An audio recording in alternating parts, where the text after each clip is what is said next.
Hello my dear friend and my dear student, मेरे इस YouTube channel में आप सभी लोगों का स्वागत है। मैं आप लोगों को इसमें BA first year second semester से पॉलिटिकल थियरी एंड कॉन्सेप्ट पढ़ा रहा हूं। पिछले वीडियो में मैंने आप लोगों को पॉलिटिकल थियरी एंड कॉन्सेप्ट से ही फिफ्थ यूनिट के अंतर्गत, पांचवें यूनिट के अंतर्गत मैंने आप लोगों को अधिकार, दायित्व और कर्तव्य के बारे में अवगत कराया था। पिछला वीडियो मेरा कर्तव्यों के ऊपर था। इस वीडियो के अंतर्गत मैं आप लोगों को यूनिट फिफ्थ से ही राजनीतिक संस्कृति, पॉलिटिकल कल्चर के बारे में बताने जा रहा हूं। यह जो राजनीतिक संस्कृति है यह बहुत इंपॉर्टेंट चैप्टर है और यह बीए के साथ साथ एमए के सिलेबस में भी समाहित है। एमए के विद्यार्थी भी इस राजनीतिक संस्कृति के लेक्चर को पढ़ सकते हैं। यह जो राजनीतिक संस्कृति चैप्टर है यह बीए की कक्षाओं में भी है और एमए की कक्षाओं में भी है। तो मेरा यह वीडियो बीए और एमए दोनों के छात्रों के लिए महत्वपूर्ण होगा, दोनों के विद्यार्थियों के लिए महत्वपूर्ण होगा। जो एमए में अध्ययन कर रहे हैं और जो बीए में अध्ययन कर रहे हैं दोनों के लिए अति महत्वपूर्ण होगा। जो विद्यार्थी मेरे चैनल पे पहली बार आए हैं वह मेरे चैनल को सब्सक्राइब अवश्य कर दें और लेक्चर से संबंधित जितने भी पीडीएफ हैं वह सारे पीडीएफ मेरे Telegram channel political science by doctor Anand Singh पर उपलब्ध है। तो आइए चलते हैं, बढ़ते हैं अपने विषय की ओर, पॉलिटिकल कल्चर, राजनीतिक संस्कृति की तरफ चलते हैं। आज हम जानेंगे कि राजनीतिक संस्कृति है क्या, meaning, definition and component of political culture and determining factor of political culture, characteristic of political culture, यानी कि अर्थ, परिभाषा, घटक और राजनीतिक संस्कृति को निर्धारित करने वाले तत्व और इसकी विशेषताएं, इन सब का अध्ययन हम इस वीडियो के अंतर्गत करेंगे। आप लोगों की सुविधा के लिए मैंने सारे हेडिंग को इस बोर्ड पे लिख दिया है। मैं हेडिंग वाइज आपको विश्लेषण करता रहूंगा। तो आइए जानते हैं कि राजनीतिक संस्कृति है क्या। जैसा कि हम लोग संस्कृत के बारे में पढ़े हैं, संस्कृत से अच्छी तरह से परिचित होते हैं। संस्कृति, हर देश की संस्कृति अलग अलग होती है। भारत की संस्कृति को ले लें, जापान की संस्कृति को ले लें, चीन की संस्कृति को ले लें, यूरोप की संस्कृति को, एशिया की संस्कृति को, अफ्रीका की संस्कृति को। तो ये संस्कृति जो होता है यह वहां के लोगों की भावनाओं, विश्वासों और मूल्यों का समूह होता है। वहां के रहन सहन, भाषा, व्यवहार, उन सबको संयुक्त रूप से हम संस्कृति कहते हैं कि वहां की संस्कृति कैसी है। जैसे कि भारत में विविध संस्कृतियां हैं। हम पूर्वी राज्यों को देख लें, पूर्वी राज्यों में अलग संस्कृतियां हैं, उनकी परंपराएं अलग है, उनकी प्रथाएं अलग है, उनके त्योहार अलग हैं और इस तरह से त्योहारों को मनाने का तरीका अलग है। इसी तरह से दक्षिण के राज्यों को हम ले सकते हैं कि दक्षिण में भी विभिन्न प्रांत हैं, विभिन्न प्रांतों में उनकी अपनी अपनी बोलियां हैं, अपनी अपनी भाषाएं हैं, अपने अपने रहन सहन है, व्यवहार है, खान पान है, वेशभूषा है। इन सबको संयुक्त रूप से हम संस्कृति कहते हैं। तो विभिन्न समाजों में जो व्याप्त मानक व्यवहार होते हैं, विभिन्न समाजों में व्याप्त जो मानक व्यवहार होते हैं और जो उनकी भावनाएं होती हैं, जो उनकी परंपराएं होती हैं, रहन सहन होते हैं, खान पान होते हैं, वेशभूषा होते हैं, इनको संयुक्त रूप से हम संस्कृति कहते हैं। तो इसी तरह से पॉलिटिकल कल्चर होता है। वह पॉलिटिकल कल्चर किससे संबंधित होता है? राजनीति से संबंधित होता है, राजनीति से संबंधित होता है। यानी कि हम किसी भी राजनीतिक व्यवस्था, किसी भी देश की व्यवस्था कैसे चलती है, वहां के राजनीति के द्वारा चलती है, राजनीतिक व्यवस्था के द्वारा चलती है, पॉलिटिकल सिस्टम के द्वारा चलती है। तो हमें किसी भी देश के पॉलिटिकल सिस्टम को जानने के लिए, राजनीतिक व्यवस्था को जानने के लिए उस देश की राजनीतिक संस्कृति को समझना आवश्यक होता है। और हम जब राजनीतिक संस्कृति का अध्ययन करते हैं, विभिन्न देशों के राजनीतिक संस्कृति का अध्ययन करते हैं तो हमें राजनीतिक व्यवस्था का पता चलता है। राजनीतिक व्यवस्था का अध्ययन करने के पूर्व हमें क्या करना चाहिए? राजनीतिक संस्कृति, जो कि राजनीतिक व्यवस्था को बनाते हैं, जो राजनीतिक व्यवस्था को आकार प्रदान करते हैं। राजनीतिक व्यवस्था को आकार कौन प्रदान करता है? राजनीतिक संस्कृति ही विभिन्न व्यवस्था को आकार प्रदान करती है। तो राजनीतिक संस्कृति के संबंध में विभिन्न विद्वान हैं जिन्होंने विभिन्न देशों के राजनीतिक संस्कृति का अध्ययन किया। जैसे कि लुसियन पाई हैं, सिडनी वर्बा हैं, आर्मेन एंड पावेल हैं, पी हटिंगटन हैं और इत्यादि विभिन्न विद्वान हैं जिन्होंने विभिन्न देशों के राजनीतिक संस्कृति का अध्ययन किया और राजनीतिक संस्कृति का अध्ययन करके उन्होंने अपनी राजनीतिक व्यवस्था की कल्पना प्रस्तुत की। जैसे हंटिंगटन है, उन्होंने सभ्यताओं के संघर्ष का वर्णन किया है। आमंड और पावेल हैं, इन्होंने विभिन्न देशों का अध्ययन किया है। सिडनी वर्बा है, इन्होंने भी विभिन्न देशों की संस्कृतियों का अध्ययन किया। तो जो राजनीतिक संस्कृति होती है वह हमारी राजनीतिक व्यवस्था को प्रभावित करती है। जिस प्रकार की राजनीतिक संस्कृति होती है वैसे ही राजनीतिक व्यवस्था का निर्माण होता है। राजनीतिक व्यवस्था का निर्माण होता है, वैसे ही राजनीतिक व्यवस्था संचालित होती है। तो राजनीतिक संस्कृति की अवधारणा संस्कृत के विचार पर आधारित होती है। जिस प्रकार संस्कृत के अंतर्गत उस देश के लोगों का व्यवहार, उनके विश्वास, उनकी आस्थाएं, उनकी सोच, उनके दृष्टिकोण, उनके कला कौशल, सामाजिक मूल्यों और नैतिकता आदि को शामिल किया जाता है। यानी कि संस्कृत के अंतर्गत क्या शामिल किया जाता है? नैतिकता को, सामाजिक मूल्यों को शामिल किया जाता है, उन लोगों के व्यवहारों को शामिल किया जाता है, वहां के भाषा को, वहां के रहन सहन को, वहां की बोली को, वहां की सभ्यता को, इन सबको हम संस्कृत के अंतर्गत शामिल करते हैं। उनके विश्वास को, उनके धर्म को, इन सबको हम संस्कृत के अंतर्गत शामिल कर सकते हैं।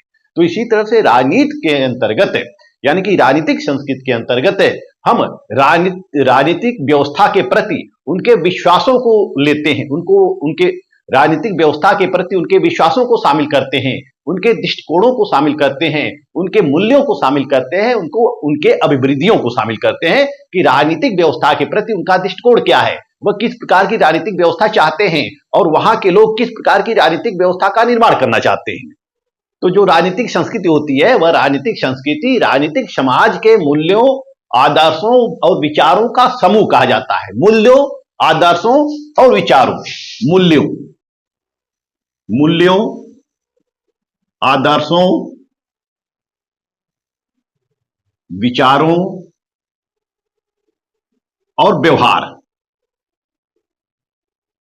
इनका समूह कहा जाता है। राजनीति के प्रति उनके राजनीतिक मूल्यों, राजनीतिक आदर्शों, राजनीतिक विचारों और राजनीतिक व्यवहारों का समूह राजनीतिक संस्कृति होती है। किसी भी राजनीतिक व्यवस्था के सदस्यों की उस राजनीतिक व्यवस्था के प्रति अभिवृत्तियों, विश्वासों, प्रतिक्रियाओं, उपेक्षाओं और संपूर्ण राजनीतिक व्यवहार से ही किसी व्यवस्था की राजनीतिक संस्कृति का निर्माण होता है। जैसे कि हम भारत को ले लें, इंडिया को ले लें। भारत की जो संस्कृति है वह मिश्रित है। भारत की संस्कृति मिश्रित है। यहाँ के भारत के अंतर्गत विविध धर्म हैं, विभिन्न जाति हैं, विभिन्न भाषाएं हैं। क्षेत्र के आधार पर विविधताएं हैं। दक्षिण, पूरब, पश्चिम, उत्तर, इन 4 भागों में अगर बांट दें भारत को तो इन चारों भाग के आधार पर भौगोलिक विषमताएं व्याप्त हैं। भाषाएं भी भिन्न हैं, बोली भी भिन्न है, रहन सहन भिन्न है, खान पान भिन्न है, सब कुछ भिन्न है। लेकिन इतना कुछ होते हुए भी वह अपने देश के प्रति आस्था रखते हैं, अपने राजनीतिक व्यवस्था के प्रति आस्था रखते हैं। तो हमारे देश की जो संस्कृति है वह मिश्रित संस्कृति है और यह मिश्रित संस्कृति ही हमारे देश में मिश्रित शासन व्यवस्था का निर्माण करती है। कार्यपालिका, व्यवस्थापिका, न्यायपालिका, ये सब उस देश के राजनीतिक संस्कृतियों से ही प्रभावित होती है। चाहे कोई भी देश हो, अमेरिका हो, भारत हो, चीन हो, जापान हो, स्विट्जरलैंड हो, कोई भी देश हो, वहां के लोगों के राजनीतिक व्यवहार प्रभावित करते हैं उस राजनीतिक व्यवस्था के प्रति। जिस प्रकार के राजनीतिक व्यवहार होते हैं वैसे राजनीतिक व्यवस्था का निर्माण होता है। इस तरह से हम देखते हैं कि जो राजनीतिक संस्कृति है वह व्यापक सामान्य संस्कृति का ही हिस्सा होता है, जिसमें समाज के सदस्य अपने मूल्यों, भावनात्मक मनोवृत्तियों, विश्वासों और भावनाओं को संचारित करते हैं। इस प्रकार एक सामान्य जीवन पद्धति का निर्माण ही क्या है? वह संस्कृति है। सामान्य जीवन पद्धति का निर्माण ही क्या है? वह संस्कृति है। और राजनीतिक संस्कृति उसी सामान्य संस्कृति का हिस्सा है जो राजनीतिक शासकीय दृष्टिकोण से संबंधित है। राजनीतिक संस्कृति की परिभाषा विभिन्न विद्वानों के द्वारा की गई है। उनमें से मैं कुछ विद्वानों की परिभाषाओं से आपको अवगत कराऊंगा। पहली परिभाषा है आमंड एंड पावेल की। आमंड और पावेल का कहना है कि राजनीतिक संस्कृति किसी भी राजनीतिक प्रणाली के सदस्यों में राजनीति के प्रति व्यक्तियों के व्यवहारों तथा अभिमुखीकरण की पद्धति है। राजनीतिक संस्कृति क्या है? किसी भी देश के नागरिकों का राजनीतिक व्यवस्था के प्रति मनोवृत्तियों और राजनीतिक व्यवहारों तथा अभिमुखीकरण की पद्धति ही राजनीतिक संस्कृति है। इसी तरह से फाइनर का कहना है, फाइनर राजनीतिक संस्कृति मुख्यतः शासकों, राजनीतिक संस्थाओं तथा प्रक्रियाओं की वैधता से संबंधित है। प्रक्रियाओं की वैधता से संबंधित है। जो प्रक्रियाएं, जो संस्थाएं वहां पर वैध हो गई है, वही क्या है, राजनीतिक संस्कृति बन गई है। इसी तरह से सिडनी बर्बा कहते हैं, सिडनी बर्बा के अनुसार राजनीतिक संस्कृति में आनुभविक विश्वासों, अभिव्यक्तात्मक प्रतीकों और मूल्यों की वह व्यवस्था निहित होती है जो उस परिस्थिति अथवा दशा को परिभाषित करती है, जिसमें राजनीतिक क्रिया संपन्न होती है। यानी कि ऐसी राजनीतिक परिस्थिति होती है और उसमें राजनीतिक क्रिया संपन्न होती है। और राजनीतिक क्रिया कैसे संपन्न होती है? वहां के लोगों के द्वारा संपन्न होती है, लोगों के विश्वासों के द्वारा, लोगों के अभिव्यक्तियों के द्वारा, लोगों के व्यवहारों के द्वारा संपन्न होती है। इसी तरह से लुसियन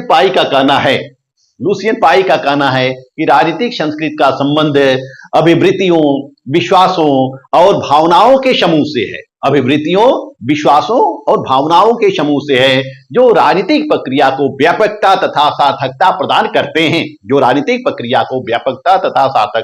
करते हैं और ऐसे अंतर्निहित विचार एवं नियम प्रदान करते हैं जो राजनीतिक व्यवस्था में व्यवहार को नियंत्रित करते हैं।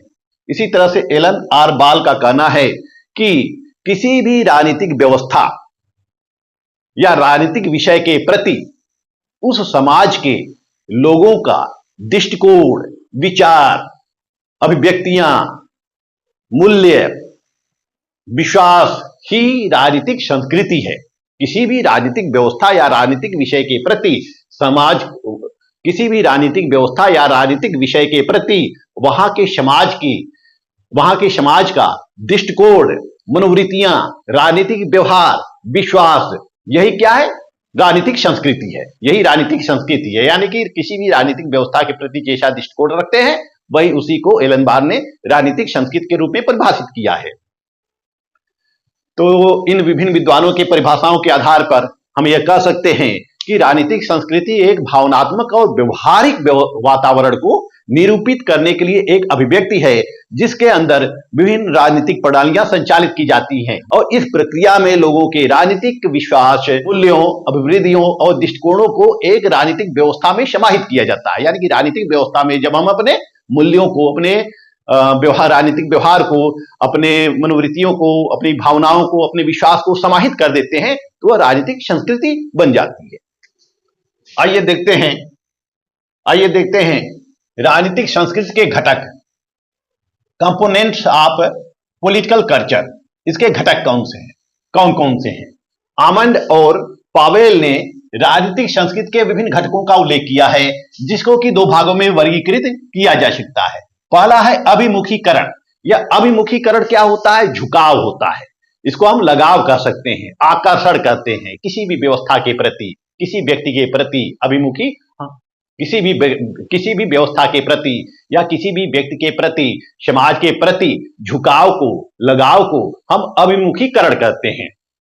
अभिमुखीकरण के अंतर्गत आमंड और पावेल ने 3 घटकों का उल्लेख किया है। पहला घटक है ज्ञानात्मक अभिमुखीकरण, दूसरा है भावात्मक अभिमुखीकरण और तीसरा है मूल्यांकनात्मक अभिमुखीकरण। जो ज्ञानात्मक अभिमुखीकरण होता है, यह ज्ञानात्मक अभिमुखीकरण होता है। इसमें राजनीतिक विषयों का ज्ञान समाहित होता है, उनके अस्तित्व के प्रति लगाव होता है। यानी कि ज्ञानात्मक अभिमुखीकरण का मतलब क्या होता है कि वहां के नागरिकों का राजनीतिक व्यवस्था के प्रति कितना लगाव है, राजनीतिक व्यवस्था के प्रति कितना झुकाव है, कितना उनको ज्ञान है, राजनीतिक व्यवस्था का ज्ञान कितना है। जैसे कि कार्यपालिका, व्यवस्थापिका, न्यायपालिका, राजनीतिक दल, दबाव समूह, यानी कि राजनीतिक व्यवस्था को जो जो तत्व प्रभावित करते हैं उन तत्वों के बारे में जानकारी कितनी है, कितना लगाव है उनका। और जो विभिन्न प्रकार की राजनीतिक संरचनाएं होती हैं, उन संरचनाओं की जानकारी कितनी है, क्योंकि जब तक संरचनाओं की जानकारी नहीं होगी तब तक पब्लिक का रिएक्शन नहीं होगा। जब तक राजनीतिक संरचनाओं की, राजनीतिक व्यवस्था की जानकारी लोगों के पास नहीं होगी तब तक झुकाव उस राजनीतिक व्यवस्था के प्रति नहीं होगा। तो यह क्या है? ज्ञानात्मक अभिमुखीकरण। दूसरा है भावात्मक अभिमुखीकरण। भावात्मक अभिमुखीकरण का मतलब यह होता है कि किसी भी राजनीतिक व्यवस्था के प्रति मनुष्यों का कितना लगाव है, वह कितना सम्मान देते हैं राजनीतिक व्यवस्था को, वह राजनीतिक व्यवस्था को कितना सम्मान देते हैं, और जो व्यक्तियों के मन में पैदा होने वाला भाव, जो व्यक्तियों के मन में अनुभूतियां हैं, उस राजनीतिक व्यवस्था का कितना अनुभव करते हैं। जैसे कि हम देखते हैं कि भारत में जो हमारा संविधान है, उस संविधान का सभी लोग सम्मान करते हैं, सभी लोग आदर का भाव रखते हैं, सबको आदर का भाव है। सब जितने भी भारत के नागरिक हैं, सबको अपने संविधान के प्रति लगाव है, अपने संविधान के प्रति लगाव है, अपने संविधान के प्रति लगाव है। यदि संविधान में कहीं भी उल्लंघन होता है, संविधान के किसी भी नियम का उल्लंघन होता है, तो लोग विद्रोह करने लगते हैं, विरोध करने लगते हैं, और सरकार को विरोध करने लगते हैं, और सरकार उस विरोध को देखते हुए फिर बैकफुट पे भी आ सकती है। तो हमें अपने संविधान के प्रति आस्था है, अपने राष्ट्र के प्रति आस्था है, और अपने राजनीतिक व्यवस्था के प्रति आस्था है, विश्वास है। यदि कहीं भी कोई ठेस पहुंचती है हमारी राजनीतिक व्यवस्था को, हमारे संविधान को, हमारे राष्ट्रीय मूल्यों को, हमारे राष्ट्रीय हितों को, तो हम अपने राष्ट्रीय हितों और संविधान की रक्षा करने के लिए तैयार हो जाते हैं। यह हमारी क्या है, पॉलिटिकल कल्चर है, ये हमारा विश्वास है। तो इसी को हम क्या कहते हैं, भावात्मक अभिमुखीकरण, कि हमारी भावनाएं हमारे देश के साथ जुड़ी हुई हैं, हमारे संविधान के साथ जुड़ी हुई हैं, हमारे राजनीतिक व्यवस्था के साथ जुड़ी हुई हैं, हमारे राष्ट्रीय हितों, राष्ट्रीय मूल्यों के साथ जुड़ी हुई हैं। तीसरा है मूल्यांकनात्मक अभिमुखीकरण। मूल्यांकनात्मक अभिमुखीकरण का मतलब होता है कि हम इवेल्युएट कितना करते हैं, इवेल्युएट कितना करते हैं, राजनीतिक व्यवस्था का इवेल्युएट कितना करते हैं। यानी कि जो राजनीतिक विषय होते हैं उस पर चर्चा परिचर्चा कितनी हम कर लेते हैं, उचित अनुचित का भेद कितना स्थापित कर लेते हैं, या शुभ और अशुभ का मूल्यांकन हम कैसे करते हैं। हम कैसे कर सकते हैं कि कोई भी राजनीतिक व्यवस्था बहुत अच्छी कार्य कर रही है या राजनीतिक व्यवस्था गलत कार्य कर रही है, कोई भी कार्यपालिका या संसद नियम अच्छा बना रही है या नियम जनहित के विरुद्ध बना रही है, तो हमारे अंदर क्या होना चाहिए, यह तर्क वितर्क करने की क्षमता होनी चाहिए, तर्क वितर्क करने की क्षमता होनी चाहिए, तभी हम मूल्यांकन कर सकते हैं किसी भी राजनीतिक व्यवस्था का। तो आमंड और पावेल ने इन तीनों को अभिमुखीकरण के अंतर्गत शामिल किया है कि राजनीतिक उस देश के प्रति, उस देश का राजनीतिक, उस देश के नागरिकों का अपनी राजनीतिक व्यवस्था के प्रति कितना ज्ञान है, कितनी भावनाएं जुड़ी हुई हैं, और वह अपने देश के राजनीतिक व्यवस्था का मूल्यांकन कितने अच्छी तरीके से कर लेते हैं। यह सब राजनीतिक व्यवस्था के, यह सब राजनीतिक संस्कृति के घटक हैं। दूसरा है राजनीतिक घटक। राजनीतिक घटक के अंतर्गत हम चार बातों को समाहित करते हैं। पहला है राजनीतिक व्यवस्था, दूसरा है राजनीतिक संरचनाएं, तीसरा है समस्याएं एवं नीतियां, चौथा है राजनीतिक कर्ता यानी कि राजनीतिक व्यवस्था। यह राजनीतिक व्यवस्था जो होती है यह हमारे राजनीतिक संस्कृति की घटक होती है, कंपोनेंट होती हैं, और यह राजनीतिक व्यवस्था भी राजनीतिक संस्कृति का निर्माण कर देती है। यानी कि राजनीतिक व्यवस्था ने जो परंपराएं निकाल दी, जो पद्धति निकाल दी, उसी परंपराओं, उसी पद्धति पर देश की आने वाली पीढ़ी भी चलती रहती है। तो राजनीतिक व्यवस्था को हम राजनीतिक घटक के रूप में शामिल करते हैं। राजनीतिक व्यवस्था का मतलब क्या है, जैसे कि हमारी राजनीतिक व्यवस्था क्या है, संसदीय व्यवस्था है, अध्यक्षात्मक व्यवस्था है, या फिर एकात्मक व्यवस्था है, मिश्रित व्यवस्था है, हमारे यहाँ मिश्रित शासन व्यवस्था है। और इसी तरह से राजनीतिक व्यवस्थाएं, राजनीतिक पॉलिटिकल सिस्टम के विभिन्न पार्ट हो सकते हैं, जैसे कि जुडिशरी हो सकती है, एग्जीक्यूटिव हो सकती है, लेजिस्लेचर हो सकती है, और स्टेट लेजिस्लेचर हो सकता है। ये सब राजनीतिक व्यवस्था के अंतर्गत ही शामिल होते हैं। राजनीतिक संरचनाएं, वहां की राजनीतिक संरचनाएं किस प्रकार की कार्य करती हैं, जैसे कि कार्यपालिका, व्यवस्थापिका, न्यायपालिका तो हो ही गया, साथ ही साथ ये तो राजनीतिक संरचनाएं हैं, साथ ही साथ जो दबाव समूह हैं, प्रेशर ग्रुप हैं, पॉलिटिकल पार्टीज हैं, और विभिन्न प्रकार के जो एनजीओ हैं, जो गवर्नमेंट एनजीओ हैं, नॉन गवर्नमेंट एनजीओ हैं, ये राजनीतिक व्यवस्था को किस प्रकार प्रभावित करती हैं, इनसे भी राजनीतिक संस्कृति का निर्माण होता है। समस्याएं और नीतियां, उस देश की समस्याएं कितनी हैं और समस्याओं में नागरिक कितना भाग लेते हैं, और समस्याओं के निराकरण के लिए कौन कौन सी नीतियां बनती हैं। समस्याएं जब उत्पन्न होती हैं तो समस्याएं जब उत्पन्न होती हैं तो कितने शीघ्रता से नीतियां बनाई जाती हैं, और उन नीतियों का औचित्य क्या होता है, यानी कि प्रॉब्लम एंड पॉलिसी प्रॉब्लम उत्पन्न होती है, विभिन्न प्रकार की राजनीतिक समस्या उत्पन्न हो सकती है, सामाजिक समस्या उत्पन्न हो सकती है, आर्थिक समस्याएं उत्पन्न हो सकती है। उन सामाजिक, आर्थिक, राजनीतिक समस्याओं का सामना हमारी राजनीतिक व्यवस्था कितनी शीघ्रता से करती है, कौन कौन उनका सामना करने के लिए कौन कौन सी नीतियां बनाती है। तो जो नीतियां बनाती हैं, उन नीतियों जो नीतियां बनाती हैं वह नीतियां भी किसमें सम्मिलित होती हैं? समस्याओं और नीतियों में सम्मिलित होती है। यह नीतियां हैं। समस्या एवं नीतियां, यानी कि उस देश के राजनीतिक व्यवस्था में जो समस्या उत्पन्न होती है, उसके समस्या उत्पन्न होती है, उस समस्याओं को निराकरण के लिए नीतियां बनाई जाती हैं। इसी तरह से राजनीतिक कर्ता को देख सकते हैं। राजनीतिक कर्ता के रूप में कौन होता है? एक व्यक्ति होता है या व्यक्ति समूह हो सकता है। एक व्यक्ति समूह होता है राजनीतिक कर्ता, यानी कि उस देश का राजनीतिक विकास किसके द्वारा किया जाता है? वहां के राजनीतिक कर्ता के द्वारा किया जाता है। देश का संचालन किसके द्वारा किया जाता है? वहां के राजनीतिक कर्ता के द्वारा किया जा सकता है। तो हम देख सकते हैं कि जिस देश में सरकारें हैं, वह सरकार किन नीतियों से प्रेरित हैं, उनकी आइडियोलॉजी क्या है, विचारधारा क्या है उनकी, और वह किस प्रकार के शासन करना चाहते हैं, किस प्रकार की शासन व्यवस्था को संचालित करना चाहते हैं, वो अपने देश को कहां पहुंचाना चाहते हैं, अपने देश का कितना विकास करना चाहते हैं, नागरिकों का कितना विकास करना चाहते हैं। तो इस तरह से हम देख सकते हैं कि जो राजनीतिक कर्ता होता है, उस राजनीतिक कर्ता के द्वारा भी संस्कृति का निर्माण किया जाता है, संस्कृतियों का निर्माण किया जाता है। इस राजनीतिक कर्ता भी राजनीतिक संस्कृति का घटक होता है, क्योंकि राजनीतिक कर्ता के द्वारा ही उस देश में, राजनीतिक कर्ता के क्रियाकलापों के द्वारा, उसके नेतृत्व के द्वारा ही विभिन्न संस्कृतियों का एकीकरण किया जाता है। तो जिन देशों में बहुल संस्कृति है, जैसे कि भारत में क्या है, बहुल संस्कृति है, तो हमारे यहाँ बहुल संस्कृति है, तो विभिन्न संस्कृतियों का एकीकरण वहां के राजनीतिक नेतृत्व के द्वारा किया जाता है, राजनीतिक नेता के द्वारा किया जाता है, वहां के राजनीतिक व्यक्ति के द्वारा किया जाता है, जो कि विभिन्न प्रांतों में जाते हैं, विभिन्न भाषाई, जातीय, धार्मिक समूहों में जाते हैं और वहां पर अपनी आइडियोलॉजी को प्रदर्शित करते हैं, उनको अपनी तरफ आकर्षित करते हैं, और इनके आकर्षण के द्वारा वह व्यक्ति उस दल के प्रति आकर्षित होते हैं, उस नेता के प्रति आकर्षित होते हैं। जैसे वर्तमान समय में हम देख सकते हैं, तो 2014 से लेकर 29 तक भारत का राजनीतिक नेतृत्व किसके पास है? मोदी के पास है, नरेंद्र मोदी के पास है। भारत का नेतृत्व मोदी के पास है, और मोदी के नेतृत्व में ही पूरा देश संगठित हुआ है।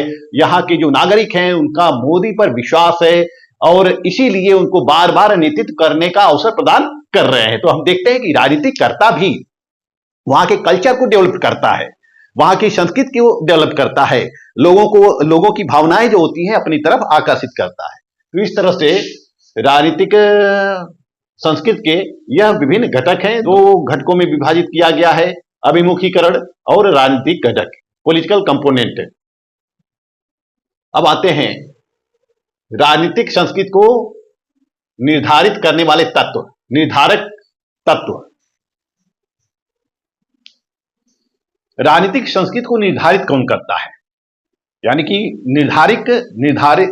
राजनीतिक संस्कृति को निर्धारित करने वाले कारक कौन कौन से हैं? राजनीतिक संस्कृतियों का निर्धारण विभिन्न फैक्टर्स के द्वारा होता है, यानी कि राजनीतिक संस्कृति कैसे डेवलप होती है। जैसे कि पहला है इतिहास, दूसरा है धार्मिक विश्वास, तीसरा है भौगोलिक परिस्थिति, चौथा है सामाजिक आर्थिक परिवेश, पांचवा है विचारधाराएं। तो इनके द्वारा राजनीतिक संस्कृति का निर्माण होता है।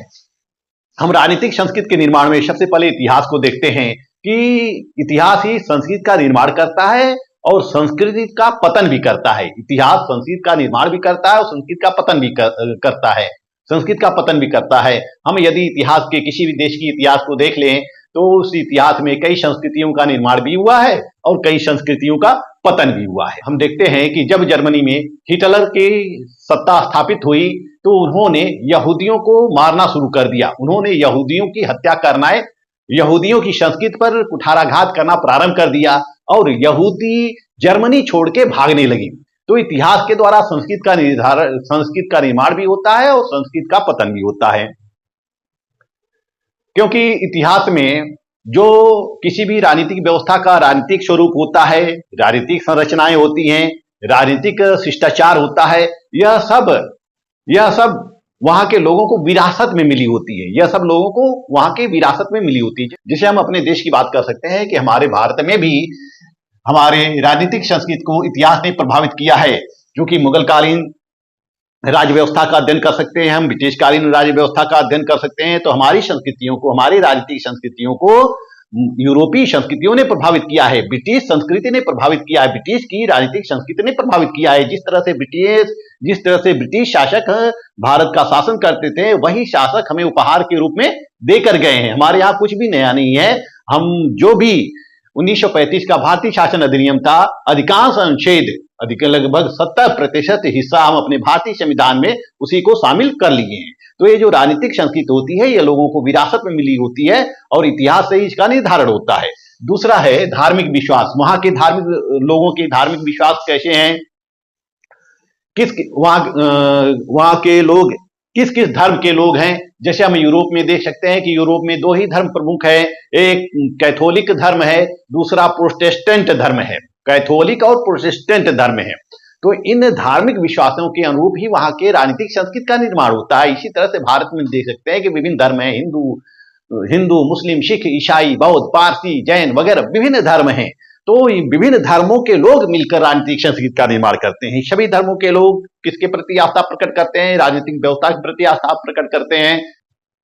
सभी धर्मों के लोग राजनीतिक व्यवस्था के प्रति आस्था उत्पन्न करते हैं, यानी कि सभी धर्मों के लोगों की राजनीतिक व्यवस्था के प्रति आस्था है, अपने देश के प्रति, अपने राष्ट्र के प्रति आस्था है। तो धर्म भी संस्कृति का निर्माण करती है। वहां की जैसी भौगोलिक परिस्थितियां होती है, उन भौगोलिक परिस्थितियों के अनुसार संस्कृति का निर्माण होता है, राजनीतिक संस्कृति का निर्माण होता है।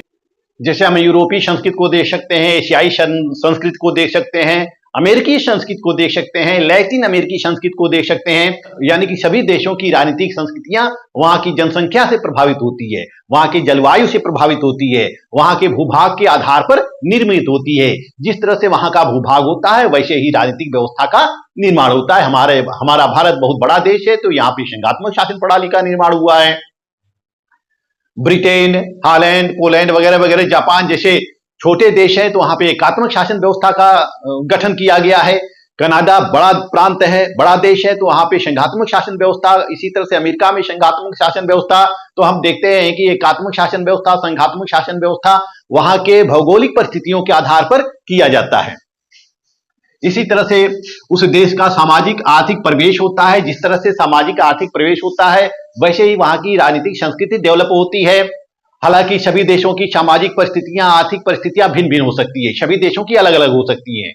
सभी देशों में सामाजिक संस्कृतियां भिन्न हो सकती हैं, आर्थिक संस्कृतियां भिन्न हो सकती हैं। जैसे हम विकसित देशों की बात कर सकते हैं, या विकासशील देशों की बात कर सकते हैं, पिछड़े देशों की बात कर सकते हैं। तो हम देखते हैं कि आर्थिक व्यवस्था के आर्थिक आधार पर पूरे विश्व को 3 भागों में बांटा गया है। एक विकसित राष्ट्र, दूसरा विकासशील राष्ट्र, तीसरा पिछड़े राष्ट्र, जिसको तृतीय विश्व की संज्ञा दी जाती है।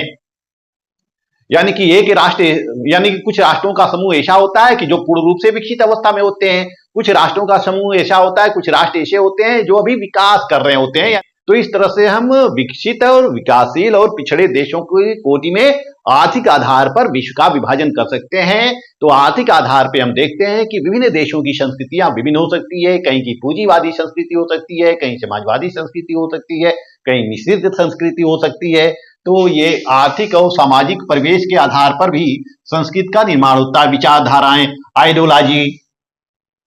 आइडियोलॉजी भी उस देश की राजनीतिक व्यवस्था को निरूपित करती है। जैसे आइडियोलॉजी होती है, विचारधाराएं होती है, वैसे ही वहां के राजनीतिक व्यवस्था का निर्माण होता है। जैसे हम ब्रिटेन में देख सकते हैं कि उसने कल्याणकारी राज्य की अवधारणा को जन्म दिया। अमेरिका को देख सकते हैं कि अमेरिका ने पूंजीवादी कॉन्सेप्ट को जन्म दिया। रूस को, चीन को देख सकते हैं कि साम्यवादी व्यवस्था को जन्म दिया। भारत, स्विट्जरलैंड वगैरह अन्य देशों को देख सकते हैं, समाजवादी व्यवस्था को जन्म दिया, समाजवादी विचारधारा का जन्म दिया। तो जैसी जिस देश की विचारधारा होती है, उसी विचारधारा के अनुसार वहां की राजनीतिक व्यवस्था का विकास होता है, वहां के राजनीतिक व्यवस्था का निर्माण होता है और वहां के राजनीतिक संस्कृति का निर्माण होता है, वहां का राजनीतिक विकास होता है, वहां के लोगों की सहभागिता बढ़ती है। जैसी जैसी जैसी जिस देश की व्यवस्था होती है उसी व्यवस्था के अनुसार वहां जन सहभागिता सुनिश्चित की जाती है। इसी तरह से अन्य कारक भी हैं, जैसे राजनीतिक विश्वास और मूल्य हैं, राजनीतिक प्रक्रियाएं हैं। राजनीतिक प्रक्रिया यानी कि राजनीतिक प्रक्रिया में क्या होता है कि वहां की पॉलिटिकल प्रोसेस क्या है, किस तरह से राजनीति में लोगों की भागीदारी सुनिश्चित होती है, किस तरह से नीति निर्माण होता है, नीति निर्माण के साधन कौन कौन से होते हैं, कि कब कब नीति का निर्माण होता है, वहां के उस देश की परंपराएं क्या हैं, वहां पे मॉडर्नाइजेशन हो रहा है कि नहीं हो रहा है, और मॉडर्नाइजेशन भी संस्कृति में परिवर्तन करती है। वहां की सामाजिक संरचना क्या है, वहां की निज जाति वास्तविकताएं और मतभेद क्या है। निज जाति जो होता है वह ऐसे लोगों का समूह होता है जो भाषाई, धार्मिक, क्षेत्रीय, संस्कृति, रहन सहन इत्यादि आधार पर दूसरे वर्गों से, दूसरे समूहों से अलग होते हैं। इनकी एक समान विशेषता होती है। यह संख्या में बहुत अधिक नहीं होते हैं, संख्या में कम हो सकते हैं। तो विशेष क्षेत्र में रहने वाले जिनकी भाषाएं, लिपि, भाषा वगैरह अन्य लोगों से अलग होती है, उनको हम निजातीय समूह कहते हैं। तो निजातियों की समस्या अलग हो सकती है और विभिन्न जो निजातीय समूह होता है उन निजातीय समूहों में मतभेद को देख सकते हैं, राज्य की भूमिका को देख सकते हैं, राज्य के इतिहास को देख सकते हैं कि राज्य राजनीतिक व्यवस्था के निर्माण में या राज्य के विकास में कितनी भूमिका निभाई है और राज्य ने किस प्रकार की संस्कृति को डेवलप किया है। शासन के स्वरूप को देख सकते हैं, अभिजात वर्ग की भूमिका को देख सकते हैं। अभिजात वर्ग, क्योंकि राजनीतिक व्यवस्था का निर्माण किसके द्वारा होता है, कुलीन वर्गों के द्वारा ही किया गया है, कुलीन वर्गों के द्वारा ही किया गया है। बाद में यह कुलीन वर्गीय व्यवस्था भले लोकतंत्रीय शासन व्यवस्था में डेवलप हो गई है, लोकतंत्रीय शासन व्यवस्था में डेवलप हो गई है। जैसे हमारा भारत जो आजाद हुआ था उस समय क्या था, उस समय जब हमारा भारत आजाद होता है या शुरुआती दिनों में हम देख सकते हैं कि जो कुलीन वर्ग के लोग होते हैं वही संसद में प्रतिनिधित्व पाए जाते हैं। यानी कि जो अमीर लोग होते हैं, जो पैसे वाले होते हैं, संपन्न लोग होते हैं, वही विधानसभाओं